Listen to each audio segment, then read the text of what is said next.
आज का पहला पाठ मकाबियों का पहला ग्रंथ अध्याय 1 पद संख्याएं 10 से 15, 41 से 43, 54 से 57, 62 से 63। इसराइल पर ईश्वर का प्रकोप छाया रहा। राजा अंतियोक का पुत्र अंतियोक एपिफनेस बड़ा दुष्ट था। वह रोम में बंधक के रूप में रह चुका था। वह यूनानी साम्राज्य के 137वें वर्ष में राजा बना। उन दिनों इसराइल में ऐसे लोग थे जो संहिता की परवाह नहीं करते थे और यह कहते हुए बहुतों को बहकाते थे, आओ हम अपने चारों ओर के राष्ट्रों के साथ संधि कर लें, क्योंकि जब से हम उनसे अलग हो गए हमें अनेक विपत्तियों का सामना करना पड़ा। यह बात उन्हें अच्छी लगी। उनमें से कई लोग तुरंत राजा से मिलने गए और राजा ने उन्हें गैर यहूदी जीवनचर्या के अनुसार चलने की अनुमति दी। इसलिए उन्होंने गैर यहूदियों के रिवाज के अनुसार यरूशलेम में एक व्यायामशाला बनवाई। उन्होंने अपने को बेखतना कर लिया और पवित्र विधान को त्याग दिया। उन्होंने गैर यहूदियों का जुआ स्वीकार किया और वे पाप के दास बन गए। राजा ने अपने समस्त राज्य के लिए यह लिखित आदेश निकाला कि सब लोग एक ही राष्ट्र बन जाएं और सब अपने विशेष रिवाजों का परित्याग कर दें। सब लोगों ने राजा के आदेश का पालन किया। इसराइलियों में से भी बहुतों ने देव मूर्तियों को बलि चढ़ाकर और विश्राम दिवस को अपवित्र कर राजा का धर्म सह स्वीकार कर लिया।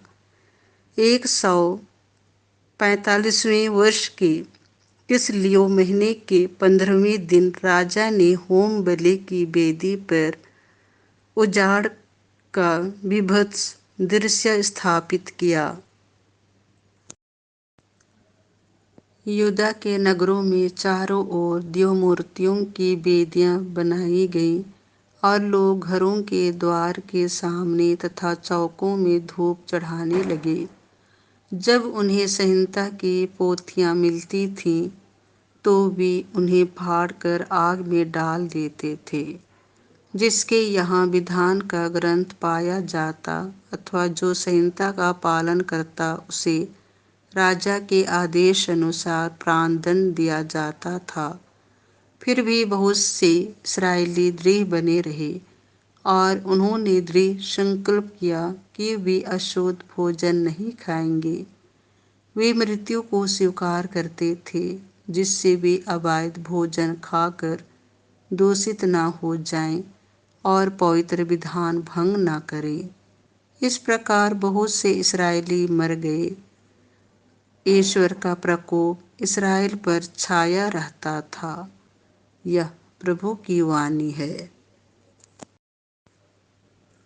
संत लूकास के अनुसार पवित्र सुसमाचार अध्याय 18 पद संख्याएं 35 से 43।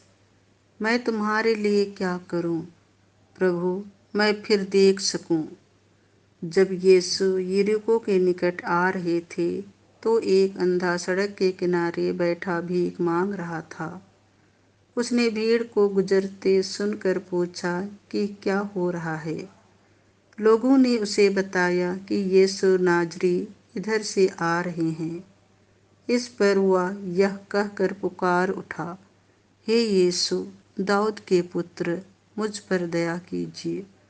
आगे चलने वाले उसे चुप करने के लिए डांटते थे, किंतु वह और भी जोर से पुकारता रहा, दाऊद के पुत्र, मुझ पर दया कीजिए।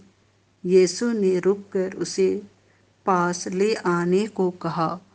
जब वह पास आया तो यीशु ने उससे पूछा, क्या चाहते हो, मैं तुम्हारे लिए क्या करूं? उसने उत्तर दिया, प्रभु, मैं फिर देख सकूं। यीशु ने उससे कहा, जाओ, तुम्हारे विश्वास ने तुम्हारा उद्धार किया है। वह उसी क्षण देखने लगा और ईश्वर की स्तुति करते हुए यीशु के पीछे हो लिया।